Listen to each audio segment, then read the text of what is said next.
welcome to Kim Talks Resilience, where we share stories of insight and inspiration in life, love, and business with resilient women from around the world. Speaking with authors, entrepreneurs, founders, and coaches to learn their strategies for a more resilient life so we can all build the life we love. I'm your host, Kim Hayden. All righty, welcome back. This is Kim, and I am super excited that you are sharing your time with me because I know how precious our time is. You know, one of the things I don't discuss a lot is, how blindness or loss of sight or loss of a sense can really impact, but it can actually create great human beings. My mom's husband, Bill, or we all call him Blind Bill, went blind when he was 27 and has built a contracting company. He sides homes. He gardens, he can build fences, and he owns 7 rental properties while raising 2 incredible young men and now has grandchildren. And this man has done it all while dealing with the fact that he has a sense that is that he lost that impacts 80% of our sensory intake. Our vision is 80% of our sensory intake. So what do you do when you lose that vision? And what is that journey like? My guest today is Elizabeth Pizzarello. It looks like Pizzarello. Pizzarello. It's a cool name. And I'm going to get her to verify exactly how I say that. She recently wrote a book called Eclipse. And we're going to talk a little bit about that book and why she wrote that. And it's fascinating when we see all the tools we have out there now that allow people with different sensory deficiencies be able to cross all those boundaries and share their stories. Her story, basically is 2 weeks before graduating college. She was told that she had an eye disease that would lead her to blindness by the age of 40. She went blind at 38. After living in darkness for 12 years, she received a newly developed lens implant. They gave her 20% vision in her right eye. She decided to write a book about her journey and hopefully give inspiration to others that might face a catastrophic loss. So let's bring Elizabeth in and let's see. Hello, Beth. Welcome to the show. Hi, Kim. So thank you so much for inviting me to your program. I am excited to have you here because, I believe every person out there at some point in their life will be touched either themselves or through another person, a loved one with vision loss and how impactful that can be. Tell us a little bit about who you are. First, tell us where you're coming from and a little bit about who you are.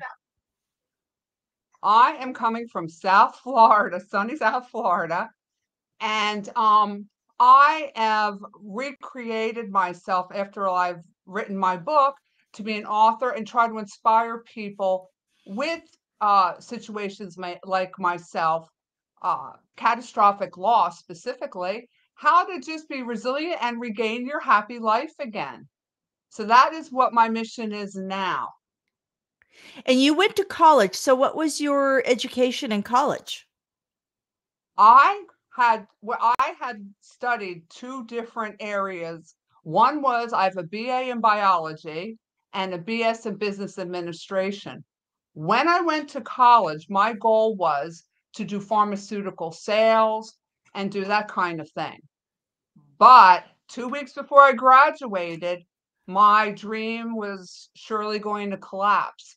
And I kept thinking to myself, who is going to ever hire a blind scientist? Who's going to hire a blind accountant? And the only conclusion I could come at that time was nobody. And I can say this now, looking at it, that was the day when I became paralyzed. The fear took over me so much that when my confidence in myself was shaking to the point I had no belief in myself, and I could really not see a possibility of having a good life in the future, when those 2 factors collided, I was paralyzed by fear, and to the point for 5 years, I was depressed, just spinning. What am I going to do? What am I going to do? As my sight kept escaping me. But I found out from those times that it's pretty obvious that 0 plus 0 nets 0. So me not even recognizing or not even giving 2 minutes to work on confronting my challenge and not even being an active participant, I was getting the results of 0. So I had to have a better idea on this. Life kept going. My friends were progressing. Everybody was progressing except me. So that was the moment where I had to make a decision whether to just stay stuck or to try something new. And I tried something new. There's an old saying. It's like, I think it's from literally from the Vikings and pillagers. It's called burning the boats. When you burn the boats, there's no way back, only forward. And sometimes we have to do that in our personal expectations. When life throws a curveball, and sitting there for 5 years, I have to give you kudos because there's people that sit for 30 years and then wonder where their life went. For sure. And it But passes really fast and everything else keeps going. And I think for me, I had to reach a moment I had to decide whether I was going to move on or just be stuck. And I have to say, 100% of it was deciding to take active participation back in my life. My problem was, my expectation was that I was never going to be happy unless I could see, because my whole life has revolved around sight. But yeah, that never is a really long time. And once I had to kind of start to look at my challenges, not run away from them, not try to skirt away. Like there was a lot of times where, people, when we would go to a restaurant, would say, "Oh, well, what do you see interests you on the menu?" And I'd say, "Well, I can't read the menu, but, I'll take whatever." But I never said out loud, "I am going blind." I would tell people, "Oh, I have a little sight problem." Well, going blind is a big little sight problem. So once I heard those words come out of my mouth, "I am going blind. I am going blind." There was no more skirting. I had to hear myself say that to even start to come to terms with it. And that day, everything started to change. It really did. But the acceptance was the key to opening that door, or at least acknowledging the existence exactly. of this. And until that point, I was spinning for 5 years. And I think And that's the biggest thing is acceptance. It's like, I what is that prayer? Accept the things we cannot change, right? right. And there are certain things we cannot change. Absolutely. I And want to the other ask. thing was to Go ahead. ask yourself, like with me, I wanted it to be easy. Oh, this is going to be so hard. Well, you know what? It was hard. But if you want something that badly, like with me, I wanted a happy life again, then you know what? It might take a lot of work to get there. And I think that was the other decision. How much do you want it? How much do you want it? Exactly. What is your life worth to you? Because if you aren't an advocate for your own life, how do you expect anybody else? I have a question around accessibility. So in Sure. Canada, we have put in a place where websites and businesses must be accessible, meaning Right. audibly, visually, like they have to be accessible by people with hearing loss and vision loss. They have to be accessible with people who have, who are in wheelchairs or Right. has motor skills. And this has actually been mandated. So over the next 3 to 5 years, I think Right. everybody who does business in this country must have an audible aspect to their website, must have accessibility and and understanding that not everybody that walks into their place of business is going to have uh, all five senses kicking, right? So Right. my question to you is, what are some of the things, because I would consider you a professional opinion in this space, what are some of the things that you still see challenges with, and what are some things that people could do to address these to create equity for you? For now, I will say here in America, with the creation of the American Disabilities Act in 1990, this country has really come up to steam on uh, really the rights and the services for the handicapped. What is interesting in my story is I was diagnosed going blind before the enactment of the ADA. So at the point when I was going blind, you could not tell an employer you were going blind because they could fire you for that reason. Here now, you cannot fire somebody who is able to do a job based on a disability that does not affect their work performance. But prior to ADA, and I went blind in '83, and the ADA came in 1990. So for 7 years, I was a comptroller for a big hotel. I would do my work in the office, bring it home because my father was a scientist, and he had this huge magnifiers. I would look at my data under his magnifier, redo my financial spreadsheets because of that. In those days, we didn't have the computerization we have now, go to the job the next day and act like, day in the life. I had a great night at home hanging out. But that wasn't the reality, Yeah. years ago. But now it's much more accessible. And if someone is not complying with the American Disabilities Act here, you can call them pretty much out on it. And, in businesses, you pretty much have to work with a disabled. And it's not a big issue too, because, somebody like me would say, the ADA, the American Disabilities Act says that you need to help me a little bit. That's the law. And when the ADA was new, that's exactly what I had to do. I had to call people a little bit out on that and say, there's a brand new law around to help people like me who are disabled.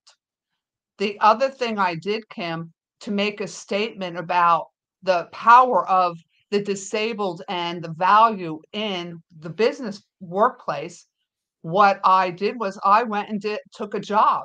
And I did a job doing political fundraising. Well, I asked people for money, met politicians, and came out to events. Why I took that job was to welcome them to these events, and they were the people who made the laws, drafted the laws, to show them as almost a billboard. I am disabled. You're coming to this event that I've helped orchestrate successfully, and I am legally blind. And I think that was the most powerful thing I ever did in my business travels, was to make a statement like that.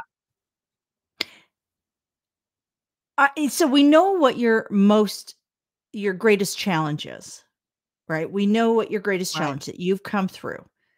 I want to talk about that moment of resilience, and I would love for you to share with us one, two, three steps, actions, thoughts, something along those lines that helped you get past being stuck. Can you do that I with have, us? sure. My first step was to start trying to handle things in small steps. The big goal, for example, crossing the street as a blind person. Oh, I want to cross the street, but I can't do that now. Well, as soon as I put in that sentence, I can't do that now, it kind of set up the pace in my mind. Well, I don't know if I really can do it at all. But when I started changing that to doing small steps, figuring out, doing these small steps and building on them, and also determining that I didn't have to be the bravest person to to handle these, or at least confront these challenges in my life and take a look at them. A lot of times I assumed, well, you have to be really brave to handle blindness. No, you have to be really determined to want to handle your blindness. And that's a really big difference in mindset. And that was one of the biggest things. But I took small steps. I accepted the fact that there were people who were going to adjust very quickly, a lot more quickly than me. When I went to the lighthouse, I met blind people who, when they were going blind, would say, "Bring it on. I can conquer this, look this right in the face." There was others like me who crumbled like paper because emotionally I couldn't handle it. But I figured out, and I will say this to your audience, at the end of the day, the ones that could bring it on and handle it bravely, and the people like me that crumbled, when we got ourselves together, we all landed in the same place. And I think the most important thing is that some people, it's going to take a little bit longer to get to where you want to be. Some people are quicker. Don't compare yourself. There's no one size that fits all. But the point of it is, if you can make it to achieving to have a happy life, it doesn't matter whether it was fast or slow, as long as you kept going and were determined to get it. And I think that's where I had this misconception. I thought I had to be brave. No, no, I didn't have to be brave. I just had to be really determined to want it that badly. I think And it that's was what I Winston. say to everybody. I think it was Winston Churchill that said, I think it's emotion. Fear is an emotion. Courage is a decision. And And it it truly is. takes. Pardon me. It truly is. Yep, It truly absolutely. is. Winston Churchill actually has some of the best quotes out there. If I'm ever looking for a good quote, I go to Winston. But I think that's something that we need to recognize. We are still working with the same brains that the Yes. cavemen worked with. We are still working with the same brains that will shy away by nature. This is like a biological thing. We shy away from hard things. We shy away from Mm. things that are scary or sharp or pointy. When in some realities, we don't have a choice. We have to lean into it. We have to say, Mhm. okay, one small step at a time, and know it's scary. And I love the fact that you're sharing that, because that is in itself a lesson in almost everything we do in today's world. It is a big world, and it's funny because it gets smaller and smaller with all the technology, but it is a big world, and it can be overwhelming. And when you're facing things with, diagnosis like MS or Mhm. blindness, or, you get in a car accident and you lose your mobility. I love the fact that you said you just woke up one day and it's like, okay, I can only do this one small thing at a time. I got to make this happen. And that's the So, greatness within all of us. We all have, you are right, we all have the ability at least to take one gulp of our life at a time. We can do that. When we share stories with people about what's happening in our world, we talk about it, talking about these small gulps. We don't, if you dump on somebody, they say, "Oh my gosh, this is too much for me." So I think that when I look at this, just kind of calm down. You don't have to go and find the answer to what will work for you in a matter of seconds. And I think some people think, well, I need a quick answer. No, you really don't. You just need an answer that's going to work for you and get you to having an enjoyable life again. absolutely. Absolutely. I 110% agree. I have been blessed to have people with different or varying abilities within my life. And Yeah. it's it's something that you will regret if you don't engage. You will regret Absolutely. because life is finite. I would love for you to share with us about your book, Eclipse. First of all, the cover is gorgeous, and I do see that you have Braille on the cover. Is there That the Braille in eclipse the is book? written in Braille. Correct. We don't have it in Braille right now. I had my in getting this book published, I had a lot of help, as you know, because I'm visually impaired. My first step was to get it imprinted, and I'm working now on get it on audiobook. And then the Braille will be the last, only because I talked to some of my colleagues, and since most of them have lived that journey, that my book isn't as important to them as my story is now.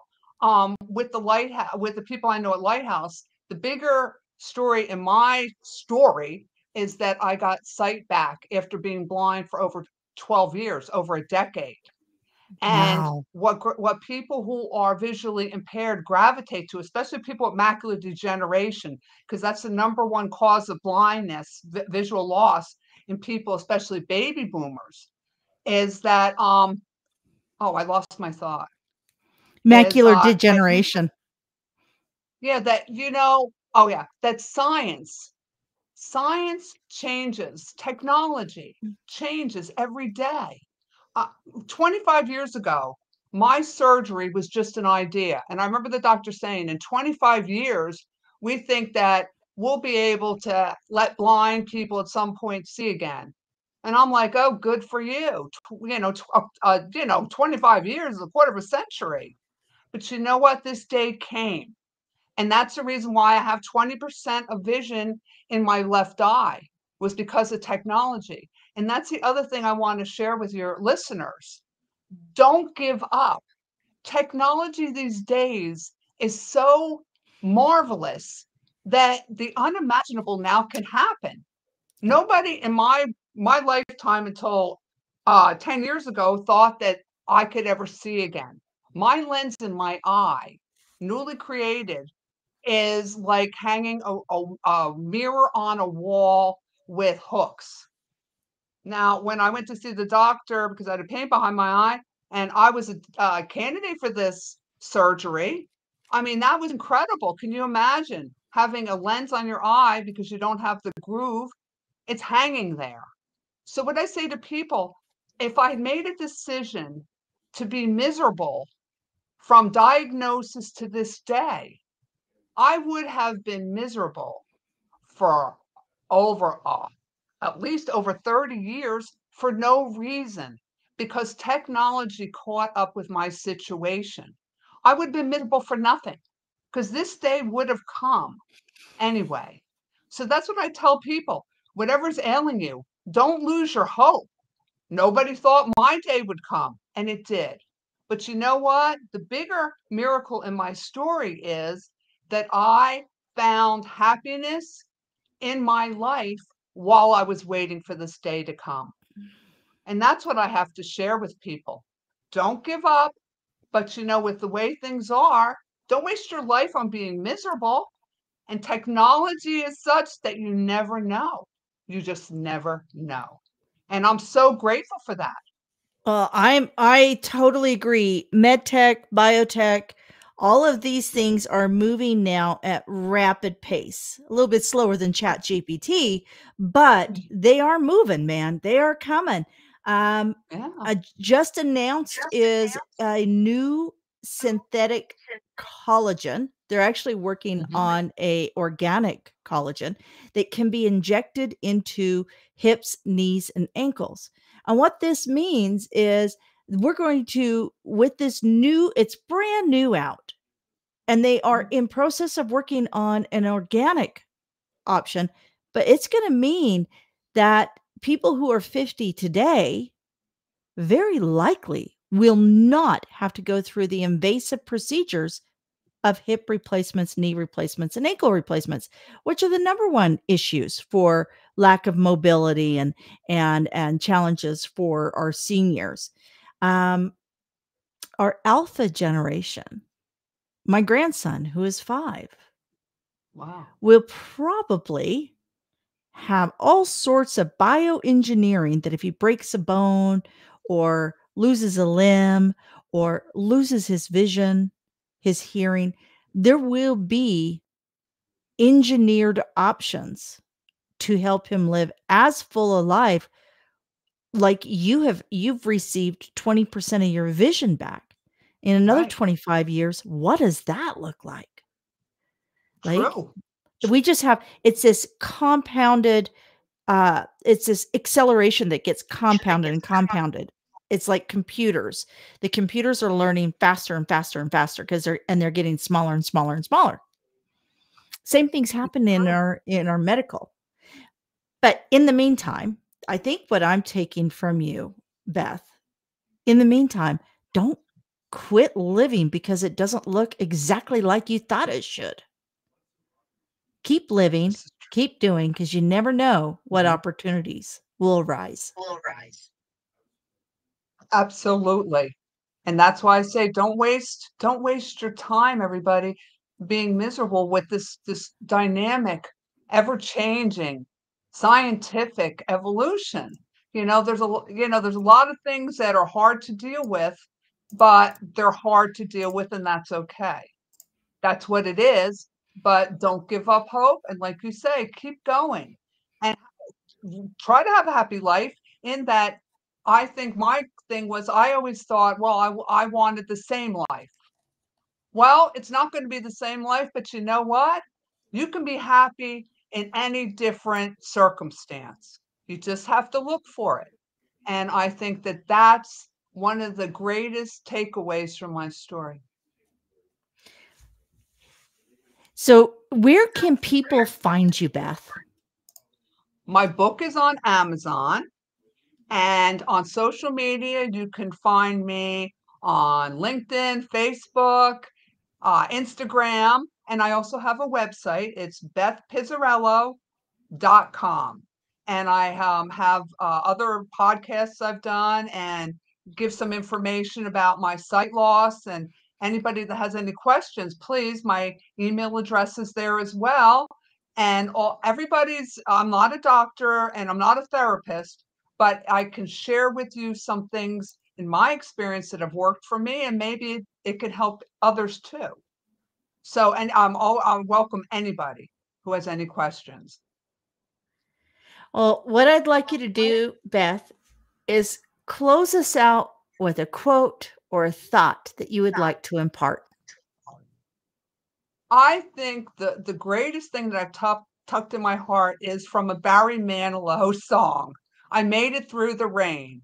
And the one verse has always resonated with me at one point when I was doing all of these things that I never thought I could do, is that line that says, "And I found myself respected by the others who got rained on too and made it through."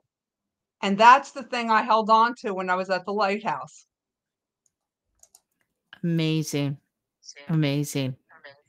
Well, folks, I can tell you that this is a conversation that I really wanted to have because we, when people are going through loss, and that could be anything from a financial loss to a physical loss to a loss of a valued member in their family, a lot of people tend to shy away because we don't know what to say. We don't know how to engage. Sometimes, though, I am going to challenge you to think, just say, I don't know what to say. How can I support? Be a friend. A friend doesn't have to have the answers, they just have to be present. So I would just want to say thank you, Beth. Thank you for joining us, sharing your story, everything. I appreciate that. I appreciate you, Kim, and thank you for letting me spread my message. And I hope that it helps some of your listeners maybe get a different view of their situation. Absolutely. Do check out Beth's book, Eclipse. We will have all of her information, including the link to her book, right in the show notes. And you know what? Until we meet again, be good to yourself. Thank you for joining us here today at Kim Talks Resilience. I'm your host, Kim Hayden, and I'd love to invite you to our resilient community at resilientgift.com. That's resilientgift.com, and we'll send you our magazine and tickets for upcoming events and all sorts of cool things we do here. So be sure to keep watching, and you know what? Don't forget to like, subscribe, comment, and share, because we all know that sharing is caring.